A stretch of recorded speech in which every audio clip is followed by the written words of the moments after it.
six-round H.E.A.T Supercup Championship comes to you from a very warm and sunny Brands Hatch this afternoon. The weather conditions here ideal. The 750s about to embark on a hectic duel. This is what's happened over the first or the previous four rounds. Whittam has been absolutely dominant with the exception of Donington Park when World Superbike contender Carl Fogarty eclipsed him in both legs. Jim Moody too, having been very, very quick on the Norton, but again in pole position here, the 25-year-old from Huddersfield, James Whittam, on the Yamaha, stormed round here at a blistering 129.64. Whittam then very much the man to beat, having already wrapped up the British Championship, is now set to put this one in the bag as well. Jim Moody riding the Norton, already having beaten Whittam once this year at Snetterton, very, very quick Norton on a very quick circuit, is also just 1.4 in fact of a second behind Whittam and could easily do it again. So threatening, I think, a terrific 750 race. The surprise qualifier and sensational here, first time ever on the 750cc Ducati, Phil Borley, third fastest qualifier. That's the Oxford Products Ducati, and Alec Hammond, team manager, has put him on there in place of Robert Dunlop, who has gone back to contest Irish events. Ray Stringer then, fourth fastest as well. Best result, fourth in two legs this season so far, so Stringer with quite a bit to do. Stringer in fifth place in the championship, and the man about to clinch a world endurance title, Brian Morrison, completes the front row. Championship standings as they go then. Whittam leads, I remind you, and a cracking start by the Yamaha rider into Paddock Hill Bend. 14 laps the distance of this race, full race distance 36.4 miles. Up the hill then towards Druids, Jamie Whittam leads alongside me, Steve Parrish. We're set for a good one, I think. Yeah, I think we are. Jamie's made a copybook start from pole position on the outside here at Brands Hatch, which is unusual, but he's made a terrific start. I guess he'll be taking it fairly easy on this first lap to let the tyres get up to temperature. Slick tyres for this class, so the tyres do need a lap to come up to working temperature, but already seems to be stretching a lead over the Kawasaki in second spot. 22 riders took the line, and away they go up now through Pilgrim's Drop. Whittam leading clearly. The Norton, however, was tucked in there. Right behind him, the number 14, Matt Llewellyn, motoring well. I can see Moody there in fourth place. Just look at that, that's a surprise. Yeah, fantastic start off the second row of the grid from Matt Llewellyn. He's riding the Kawasaki this year for the first time, has had a few problems throughout the season, but he really seems to be getting it together. I spoke with him yesterday in the workshops, and they've really got the bike working well. They fitted a new exhaust system to it, and it's producing a lot more power. But there he is in second spot. Behind him is Jamie Whittam's teammate, Rob McElney, number 2.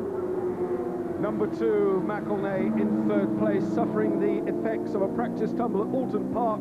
Still a few aches and pains as a legacy of that, but the fourth place man now, the number 25 Norton, that's the race leader, number 6, James Whittam. Into Paddock Hill Bend, right within Matt Llewellyn. The Norton is now up to third.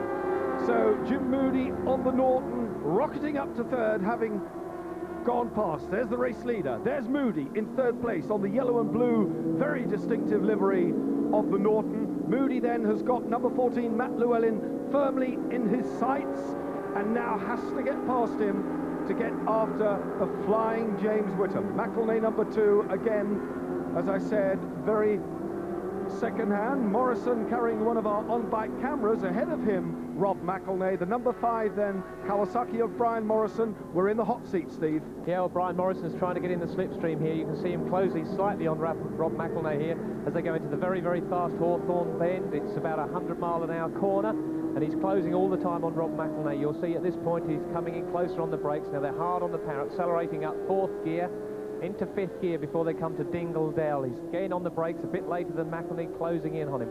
I think that Brian Morrison here is going to close in on McElney. Someone's got a problem there. Someone's out the race. So we saw a leg stick out. Someone's pulled out. Number 14, Matt Llewellyn. What a shame for Matt Llewellyn, who had such a tremendous start. Llewellyn has been very consistent, but still with Morrison ahead of him, the 33-year-old Burley Humbersider, Rob McElney, and ahead of McElney, the charging Norton, James Whittam, however, number 6, a colossal lead as they go into Paddock Hill Bend again. Is there nothing that can stop the progress of this youngster? Really riding well, Whittam, this season, having arguably his best year, I suspect. And since parting with Mick Grant, and everyone thought that when Mick Grant, his mentor, and James Whitham parted company and Whitham got off Suzuki's, that things wouldn't go right for him. But he's certainly clicked with Rob McElnay in the Yamaha team and has proved to be unbeatable. The race is now all about second place. Moody then in second, McElnay in third. Then it's Brian Morrison, number 5. There's the race leader, Whitham. Moody 25, McElnay, Morrison, and rocketing through there as well, Phil Bawley. So Phil Bawley on the Ducati going well. Well, this is just what Jamie Whitham wanted. He's already pulled out a 2-second gap and everyone's been tripping over themselves. Here we are on board with Jamie Whitham now, coming up to Dingledale. This is about 125 miles an hour as he brakes and goes down into third gear. Through the chicane there, flicking left and right. Now back into second gear to the very tight Stirling's corner. You'll probably see the front wheel lift as he accelerates out here in second gear, comes up right on the curves there. Up into fourth gear, they just get fifth gear here as they brake at the bridges down towards Clearways corner. This is a third gear corner, slightly off camber. You'll see the bike will run out to the left-hand side of the circuit, changing up now, coming up to the second fastest part of the circuit over the start and finish line. They're now doing 138 miles an hour at this point, braking into Paddock Hill Bend. So this is number 1, Jamie Whitham, leading the race. Whitham motoring on a clear track ahead of him, clearly nothing in his way at all. Might be a different story when he comes around to lap the tail enders, but still running very well. In 5th place is Phil Bawley on that Ducati, but look at the lead that Whitham has, something like 2.4 seconds now advantage. Moody, McElnay, Morrison, Bawley and Stringer. Bawley on the, and I said it was a 750 Ducati, it's an 888cc Ducati, a V-twin in fact. The European bikes allowed to be up to 1000cc in this Superbike class, whereas the Japanese 4-cylinder variety limited to 750cc's. This one though, the number 25 bike, the rotary engine Norton, developed over a number of years by Brian Crichton, now under the Colin Seeley banner as well. Good sponsorship this year, and the bike is running well. And Jim Moody, with 2 Isle of Man TT victories under his belt in 1993, having his best season, I suspect, and what a tremendous rider he is. He's now breaking the toe from McElnay. Whitham has gone quicker again, 103.89 miles an hour, Jamie Whitham having gone round. And Jim Moody has the ability, he has the machinery, but he's stuck firmly in second place. Yeah, he is, but I expect to see Jim Moody getting faster because he does ride the 600cc machine as well, and he has to adapt from that onto this rotary engine Norton, and he's the man, I think, in the race that, if anything's going to get quicker. He has closed the gap slightly on Jamie Whitham, albeit that it's still 2.53 seconds, so Whitham is in a pretty comfortable spot, but it looks like Moody is gradually getting away from Rob McElnay now. Just worth of comment, I think. Ray Stringer had a dreadful start from the front row, was almost last away, but has now battled up again to a strong 5th place. So Ray Stringer challenging very hard on the Med Kawasaki. Stringer then, and there he is in your picture, Stringer with the red wheels on the tail end of Morrison. So Kawasaki versus Kawasaki in that particular duel. There's Morrison, number 5, and Stringer is closing. And we are now with Brian Morrison, Rob McElnay ahead of us. But I firmly expect any minute to see Ray Stringer flash past. Morrison is under real pressure from Stringer on the other Kawasaki, but he's holding his own just about. McElnay getting away ahead of us. Morrison heeling it hard over. Just look how close the rider's knees are to the tarmac. The curb, lifting the knee over the curb, left-hander. Still with Morrison, McElnay ahead. And ahead of McElnay, it's Jim Moody and the race leader, James Whitham. But that's how close number 17, Ray Stringer, is. Yeah, Ray Stringer looks to be the man that's moving through the pack. He certainly is lapping quicker. He's now taking a wider line as they exit Clearways onto the start and finish straight. You'll see now that Stringer will probably try and get in the slipstream of number 5, Brian Morrison, if he's going quick enough. Now here I expect him to really hang out wide, get on the power early now. This is an ideal opportunity for him to puff. He can get on the power and get on the inside. But no, it doesn't look like he has. He's closed in a lot on Brian Morrison. He's trying for the outside line, but that's not normally possible. He'll cut back in here. But Ray Stringer is the man on the move, no doubt. Number 17. You are watching the battle for 3rd, 4th and 5th place. And the man with the red wheels, Ray Stringer, is in 5th place, but he ain't happy with 5th place. He's going to do something about it. Morrison is the man ahead of him, number 5, 2nd, 3rd. Fourth is number 5, and in 5th place, Ray Stringer from Stoke Golding. Stringer, who has really benefited, and through on the inside. And that's the view Brian Morrison has of Ray Stringer as he goes past. Stringer then up to 4th. Next man to fall under the Stringer hammer could easily be Rob McElnay. Ray Stringer really on the charge. He is charging. Well, the Med team have taken on Roger Marshall, the multiple British champion. He's now the team coordinator for this team that Ray Stringer's in. And Roger's had him out there getting himself into the gym. They're getting him much fitter, and it seems to be paying dividends because Ray Stringer is flying. He is closing in on number 2, McElnay now. So I think that's going to be the next person that will have to take it from number 17, Ray Stringer. 30 years of age, Stringer. Riding number 17, and look at the man ahead of him, Rob McElnay. 3 years his senior, is about to be relegated, I suspect, because Ray Stringer looking extremely determined. Lining up the Yamaha as they go up towards Druids. Number 2, McElnay. Number 17, Stringer. Ahead of him, the downhill drop towards the left-hander of Graham Hill Bend. Ray Stringer then is now easing away ever so slightly from the number 5 Kawasaki of Brian Morrison. There he is, 4th place. Phil Borley still in 6th on the Ducati, hanging on very, very well indeed in his first 750cc Superbike ride. Back with Brian Morrison, seeing the diminishing figure of Ray Stringer, who is almost alongside McElnay, and having a good look. Stringer goes through past McElnay, up to 3rd. Stringer goes 3rd. Is he going to be able to catch Moody? And I think there's a real chance he will. I think there is, because it looked as though he was being held up by number 2, McElnay there. He had the speed. There's no doubt that the Kawasaki that Stringer is riding is very fast. That's twice he's passed by getting the slipstream down the straight there. But he's the man on the move, and he's now put in a lap of 1:30.30, so it's fractionally slower than Jamie Whittam, but certainly quicker than Jim Moody. 17, Ray Stringer, has been about a while, but he's been one of the top national runners for many, many seasons. Kicked off in 1984 at Cadwell Park on an LC Yamaha in those days, and his best season in the early days, the 86 year, when he picked up 7 club championships with 132, believe it or not, race wins. So a very promising debut in the road racing world for Ray Stringer, and he's really gone from strength to strength, albeit, Steve, with a few injuries along the way. Yeah, he has. He's had a pretty mixed career, really. He has had a lot of injuries. 2 years ago, he hurt himself pretty badly, but he came back last year as strong as ever. And as I said, he now has Roger Marshall as team coordinator in the team, and Roger has really been working on them hard, and he's been giving them a lot of his experience, and it does seem to be paying dividends. I can imagine Roger Marshall will be shortly losing his voice through shouting and screaming and cheering his man on. One of the best rides we've seen by Ray Stringer in the H.E.A.T Supercup series, that's for sure. Jim Moody will be getting a pit board telling him that Stringer is just over a second behind him and closing, and that's not the sort of news that he will want to hear. Ahead of him is Jamie Whittam, number 6, the undisputed race leader, and Moody would rather close that gap, obviously, as the Norton shakes its rear end, protesting violently against a bit of excess power, I suspect, and it's a very powerful rotary engine machine indeed.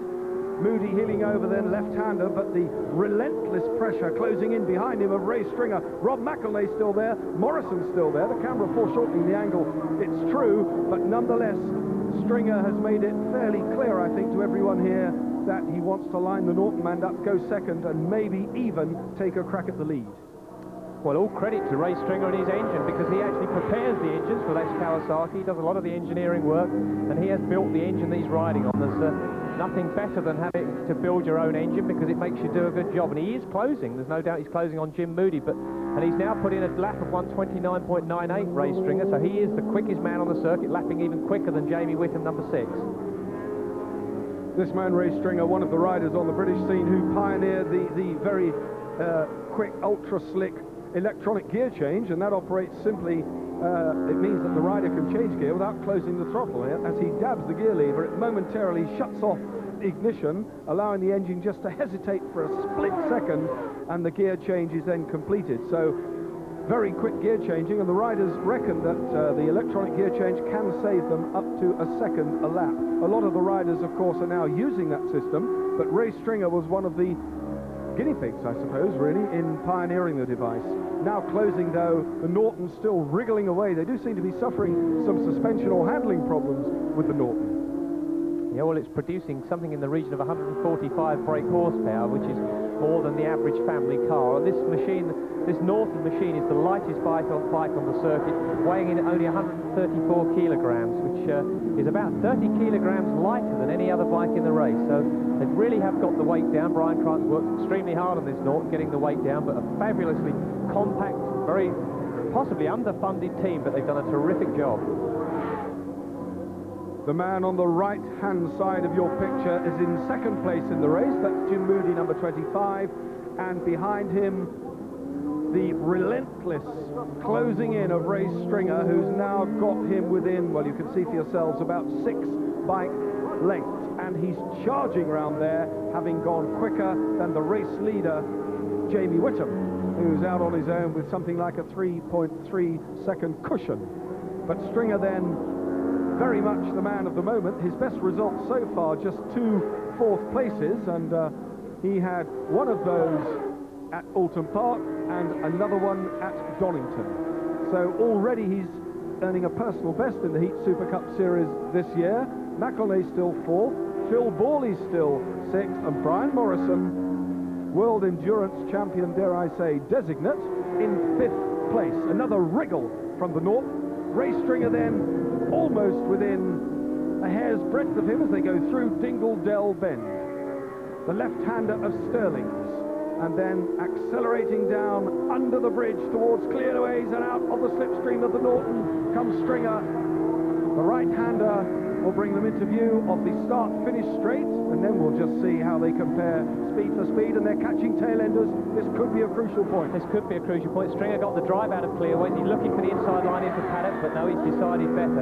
I think now you'll see Stringer try and get on the parallel. He might go for the inside line as we go up to Druids, but in the past he's proven the fact that the Kawasaki is very, very fast along the main straight, and as they break into Hawthorne Bend, that's been his favourite overtaking place. So we'll have to see, but Stringer has put in a lap now, which is only 0.05 of a second off of the lap record, which is held by number 6 Jamie Whittam, who is in the lead.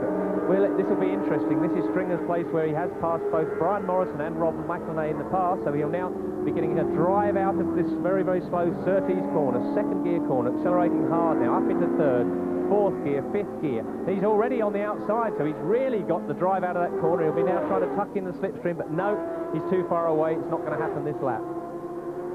Well, I think that demonstrated to everybody just how devastatingly fast the Norton is in a straight line when it's squirted, because Ray Stringer was all lined up there to have a go at Jim Moody, who was not having a bit of it.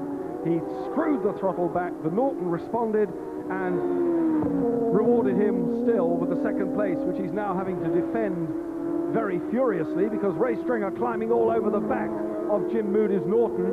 And Moody knows, look over the shoulder, it's a good job that Stringer wasn't on the left-hand side of him then, because he would have passed him while he was looking the other way. Moody, number 25, still in second. Stringer still closing onto the straight again. And there are more tail-enders ahead of them, but they side through them seemingly in an untroubled fashion.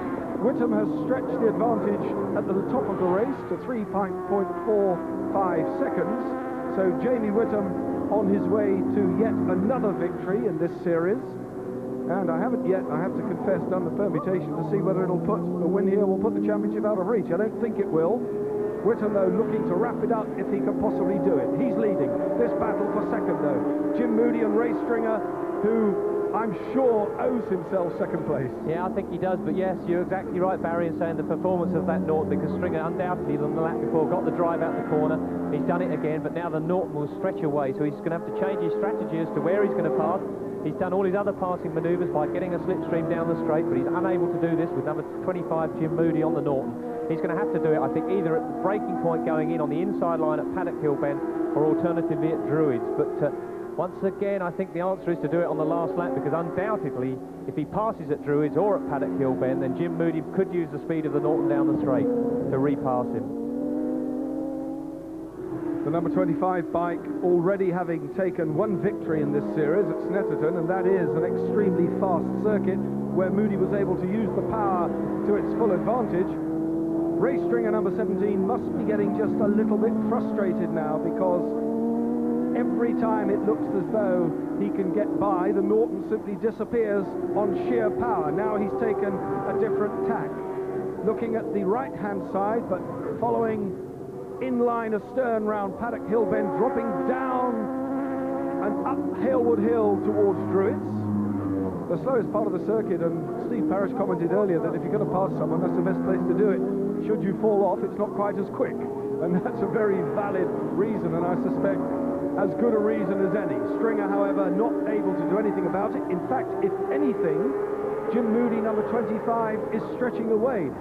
This may not go the way we suspect it'll go. Well, it's always very, very difficult. Stringer has a problem because the bike he's trying to pass, number 25, the Norton of Jim Moody, is quicker, and it's so much easier to pass on the straights. The problem is, if he closes the gap under braking into the corners, as you can see he's doing there, to pass Jim Moody, he's got to go around the outside, which A, is a lot longer way round, and B, it's off the fastest line. The fastest line is the line that Jim Moody's on, so it makes the job virtually impossible. The only way he can do it is by getting a run out of a corner, getting on the speed, getting the power down earlier, and trying to run in quicker onto the braking point. But that's virtually impossible because Jim Moody is just doing a wonderful blocking job. Whittam lapping the tail ender, the race leader number 6 then. This is the battle, side by side, but still Jim Moody. The bike is definitely quicker. The Norton bike has the advantage over the Kawasaki in straight line speed. Jim Moody knows it, but look at Ray Stringer riding out of his leathers round the outside, and they're heading for Paddock Hill Bend into the last lap. Side by side, it's now or never for Ray Stringer, but again the Norton closed him out on sheer speed, sheer power, just nothing he could do about it. There are, however, more tail enders. Ahead of them, I think, is the man that has just been passed and zapped, in actual fact, by the race leader James Whittam.